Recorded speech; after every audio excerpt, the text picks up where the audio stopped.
It's a very sad story. And I got to know him. He was such a beautiful man, such a lovely man. Somewhere I saw footage and I saw this thing and I thought, well, surely you've seen this. That was a loss that clearly had a huge effect. The story, and it's absolutely... Imagine the fear, the betrayal, the heartbreak, as the people closest to him slowly realized what was unfolding right in front of them. The world keeps asking why, but the warning signs weren't subtle. They were loud, public, and impossible to ignore at a crowded Christmas gathering hosted by one of Hollywood's most recognizable names, while later headlines focused only on what happened after. What unfolded that Saturday night paints a very different picture of the relationship between Rob and Nick Reiner. Before the quiet of the next day, there was a visible confrontation. A tense, emotional argument played out in front of influential guests, signaling that something inside this family was already breaking long before anything else occurred.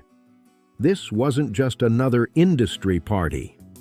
The annual Christmas event at Conan O'Brien's home was known as a rare, safe space, a place where powerful people could relax, lower their guard, and feel human again. The room carried the scent of pine, expensive drinks, and long-earned friendships. But when Rob, Michelle, and Nick Reiner walked in together, the mood shifted instantly, like someone had turned down the temperature without touching the thermostat. Rob entered wearing the familiar smile the public knows so well. The same calm, reassuring expression tied to decades of beloved films. But those close enough could sense something was off. He wasn't there to celebrate. He was there trying to hold things together, playing the hardest role of his life, a father attempting to keep control while everything felt like it was slipping. He seemed determined to pull his son back into the family circle, believing that familiarity and connection could still help. But Nick wasn't operating on the same wavelength anymore. His appearance was stark, his focus sharp. He moved through the room, scanning faces, not mingling, not connecting, but observing in a way that made people uneasy. Nick approached Bill Hader, someone widely respected for his humor and warmth, but the interaction didn't follow normal social rules. Instead of polite conversation, Nick asked blunt, uncomfortable questions. "What's your name? Are you famous?" The room felt the tension immediately. These weren't innocent questions. They landed heavy, loaded, and intentional. From a distance, Rob saw it all unfolding. His reaction wasn't just embarrassment, it was fear. He watched his son challenge the very world Rob had spent a lifetime building. The laughter in the room faded as voices rose. What should have stayed private spilled into the open, turning heads and stopping conversations mid-sentence. Guests who had known Rob for decades stood frozen. Michelle, usually steady and composed, looked visibly shaken. Source tells NBC News that Nick allegedly interrupted a discussion involving comedian Bill Hader. After Bill told him it was a private conversation, Nick reportedly stood still and stared before, quote, storming off. E! News has reached out to representatives for Bill Hader for comment. 32-year-old Nick was arrested the next day for suspicion of murder and is currently being held without bail. Reiner could face life in prison without the possibility of parole or even the death sentence. Having the death penalty on the table is absolutely a bargaining chip. The prosecution is going to leverage that to try to get some sort of deal. In a statement, the couple's two other children, Jake and Romy Reiner, said, "Word cannot even begin to describe the unimaginable pain we are experiencing. They weren't just our parents, they were our best friends." Conan O'Brien watched from nearby as the situation escalated, understanding that this wasn't a normal family disagreement. The energy had shifted into something alarming, something no one knew how to stop.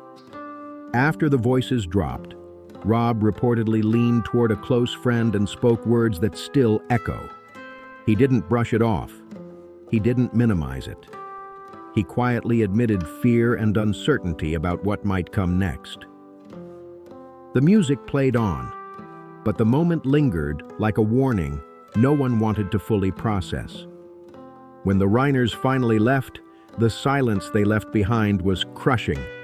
No applause, no chatter.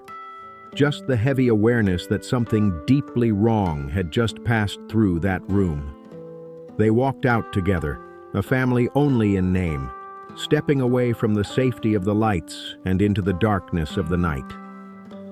As the party ended and guests returned home, the witnesses were gone. Whatever came next would happen without an audience. And when Sunday morning arrived, the sun rose over Brentwood as it always does, calm and indifferent, shining over perfect lawns and high gates, revealing nothing of the tension that had already reached its breaking point. The Reiner estate looked the same as it always had, a quiet symbol of success, privacy, and decades of Hollywood achievement. From the outside, nothing appeared wrong. But the silence hanging over the property that morning wasn't calm. It was thick, heavy, and unsettling, like a pause that had gone on far too long. By Sunday, the arguing was over. Whatever tensions existed the night before had reached their endpoint. Inside that house, time itself seemed interrupted, leaving behind nothing but stillness and unanswered questions. The first break in that silence didn't come from flashing lights or sirens. It came from something ordinary. A massage therapist arrived at the front gate for a scheduled appointment with Rob and Michelle, expecting a routine visit like so many before. She pressed the intercom, no response. She called the house line, nothing. Cell phones rang with no answer. Sensing that something wasn't right, she made a call that would change everything. Not to police, but to Rob and Michelle's daughter, Roy Reiner. Roy lived just across the street, close enough that family visits were usually effortless. That closeness had always felt comforting until that moment turned it into something terrifying. Roy didn't hesitate. She ran.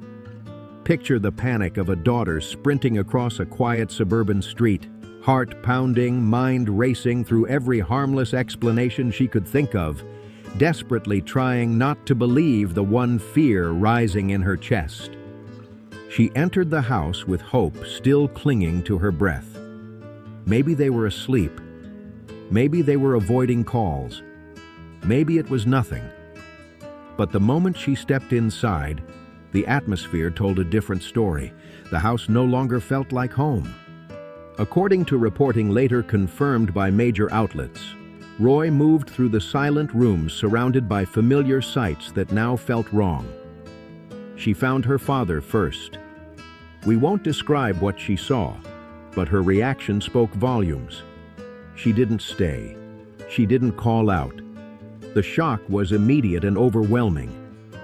This is someone who also lived with his parents. Nick Reiner lived here with his parents. We still don't know who it was that made the initial call, but NBC4 Investigates also has learned that the daughter was here at the home when police arrived. Now, as far as Nick Reiner is concerned, the troubled son of Rob Reiner and Michelle Reiner, who had been in and out of rehab. There was a documentary that was made about him that involved his father. NBC4 has now confirmed that he remains isolated from other prisoners. He's not in general population. He is under a watch, a video watch, if you will. Colleen and Michael mean that everything he does is being watched and monitored on video. He is not in the prison system per se. He is in a medical ward in the prison system, and Nick Reiner right now remains behind bars without bail. When we see you tonight at 7, reaction to the death of Rob and Michelle Reiner that is still reverberating around the world. I'm Robert Kovacic here in Brentwood. Let's go back to you. Nick, who has been charged with those murders, we have learned that he has been was diagnosed before the murders, diagnosed with schizophrenia. And was under the care of a psychiatrist. And his behavior, especially in the month before the murders, was alarming.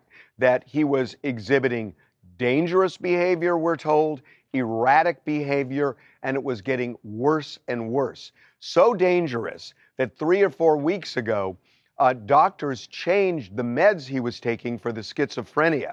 Now, when that happens, and you may have a loved one who has taken medicine for mental illness, oftentimes it's a cocktail of medicines and they have to get it just right. And when it's off, it can create even bigger problems than the person had before. And we're told that was the case with Nick, that the medicines exacerbated his schizophrenia and was making him even more dangerous, more erratic. The doctors were trying to adjust the medicines to no avail, that they still couldn't get it right, and Nick was spinning out of control. The words we were told were he was out of his head, and that you have a situation where he's also abusing drugs, illegal drugs, and those drugs, when consumed, can actually exacerbate the schizophrenia. Roy ran back outside, collapsing in the driveway, struggling to breathe as reality closed in around her. The most heartbreaking detail is this: she ran out before discovering her mother. She didn't yet know the full scope of what had happened.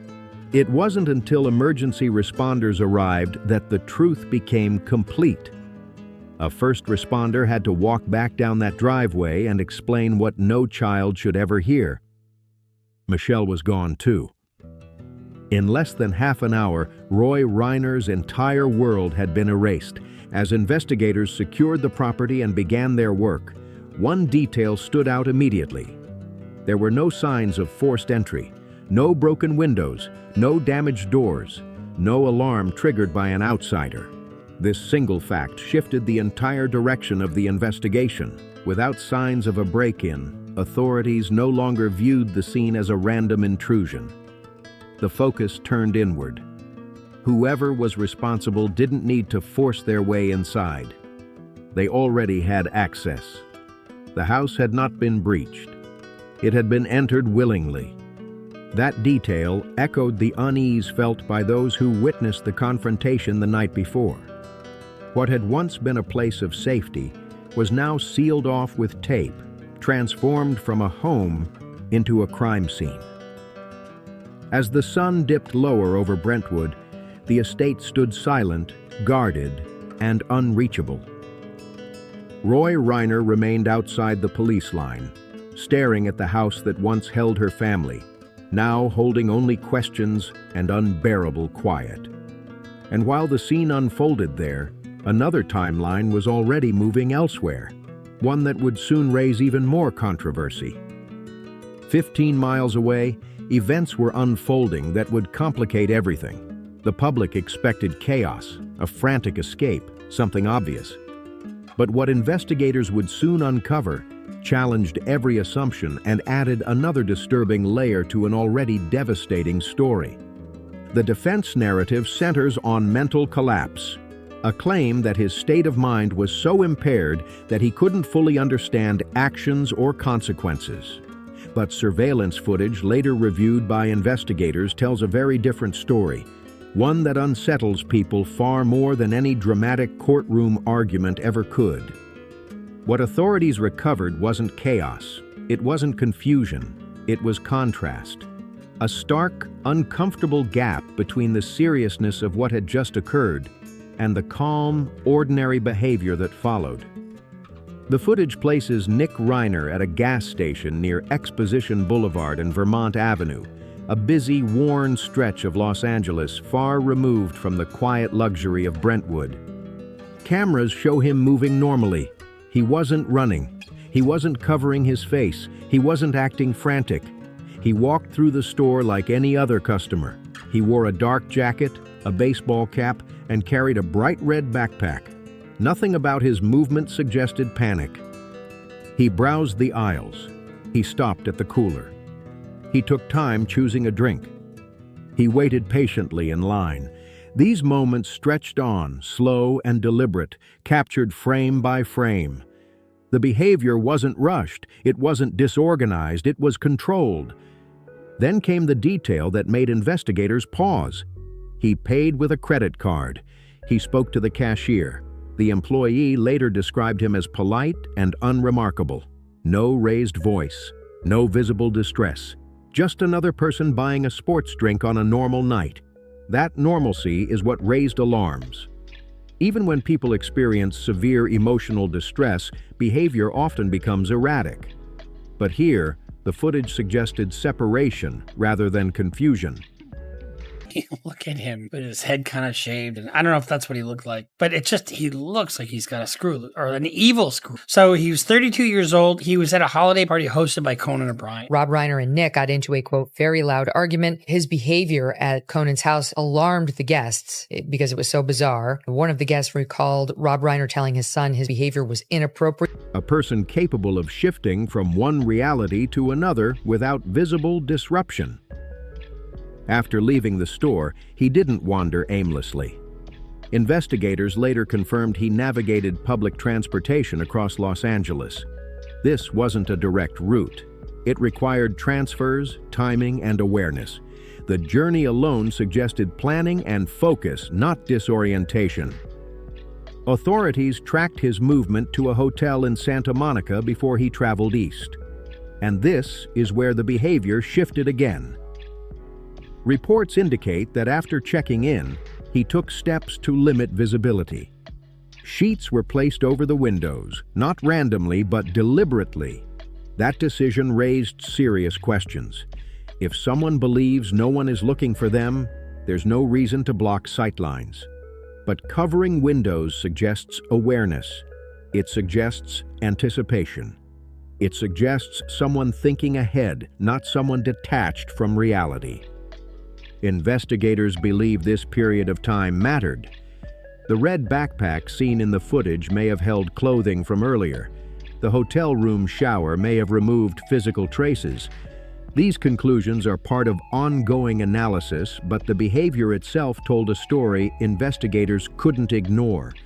When law enforcement finally located him, the moment wasn't dramatic. There was no chase, no confrontation. He was found alone, on foot, and taken into custody without resistance. The calm continued until the very end. Now he is being held under strict supervision in a controlled medical unit, separate from the general jail population. This placement serves multiple purposes. It ensures safety, allows evaluation, and sets the stage for what comes next in the legal process. The defense will point to the medical setting as evidence of impairment. The prosecution will point back to the surveillance footage and ask one simple question: does this look like someone unaware of their actions? That's where the story leaves us. Not with chaos, not with screaming headlines, but with quiet footage of a man calmly standing in line at a convenience store, carrying a reality that would soon shake everyone who saw it. The physical distance between Brentwood and Exposition Park is only about 15 miles.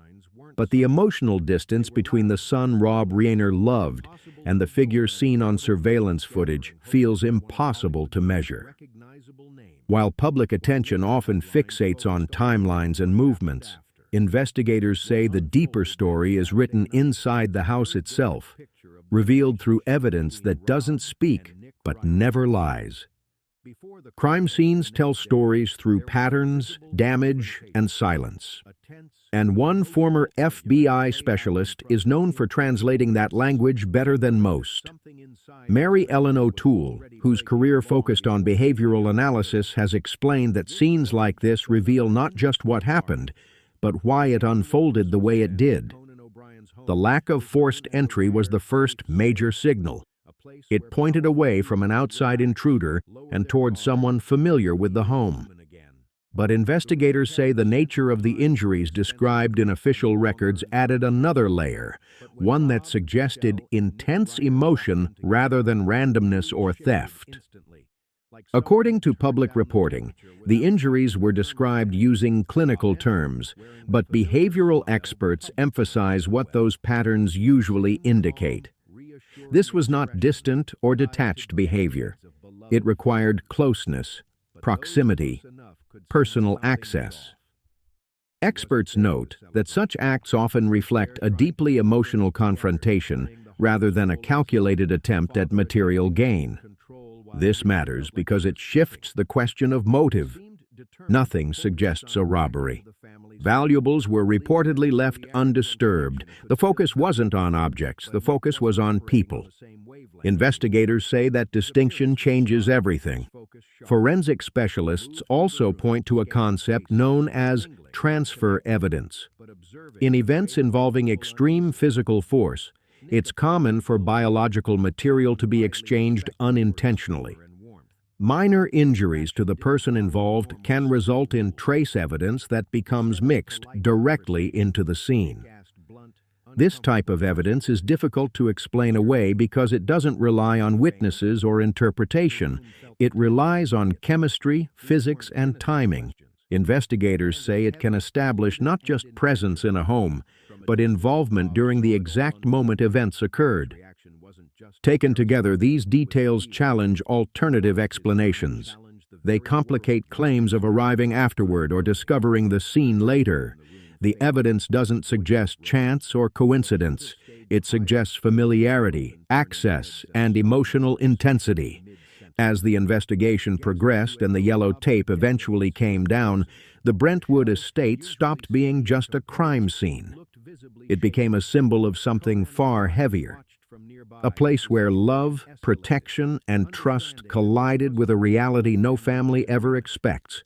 Public reaction has been overwhelming. Attended Conan O'Brien's Christmas party. He was wearing a hoodie. Reports are that he was acting weird, apparently accosting celebrities outside. Nick reportedly stormed off in a huff after a tiff with Bill Hader of SNL and Barry at Conan's Christmas party. And that Rob had been telling people, friends, that they were scared for Nick and scared for his mental state, that it was deteriorating. Beyond legal arguments and expert testimony, people responded emotionally.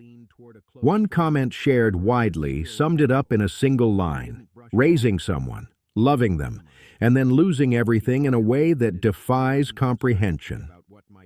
That line resonated because it speaks to who Rob Reiner was beyond headlines. He spent his life creating stories filled with warmth, connection, and humanity.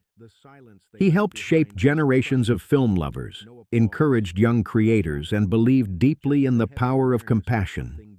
Michelle Reiner was remembered by friends as steady, private, and fiercely devoted. Together, they built a home rooted in care, loyalty, and protection. There is no evidence that love was absent. If anything, investigators suggest love may have blinded them to warning signs no parent wants to see. That's what makes this story so difficult for the public to process. It challenges the belief that love alone can fix everything. It reminds us that some struggles don't stay contained. They ripple outward, affecting entire families. Experts often emphasize that unresolved personal battles can have consequences far beyond the individual. They can overwhelm even the strongest support systems. And sometimes, despite resources, care, and intention, outcomes still turn tragic. As the courts continue their work and legal arguments unfold, the public verdict is already shaped by emotion. This isn't just about the loss of two lives. It's about the fracture of one of the most sacred human bonds. Let this story not be remembered solely for how it ended. Let it be remembered for the decades of creativity, kindness, and generosity that came before. Let Michelle be remembered for her strength and grace, and let this conversation continue with empathy, not speculation. If this story affected you, share your thoughts respectfully in the comments. Please like, subscribe, and help keep these stories told with care, accuracy, and humanity. Rest in peace, Rob and Michelle. You gave so much, and you will not be forgotten.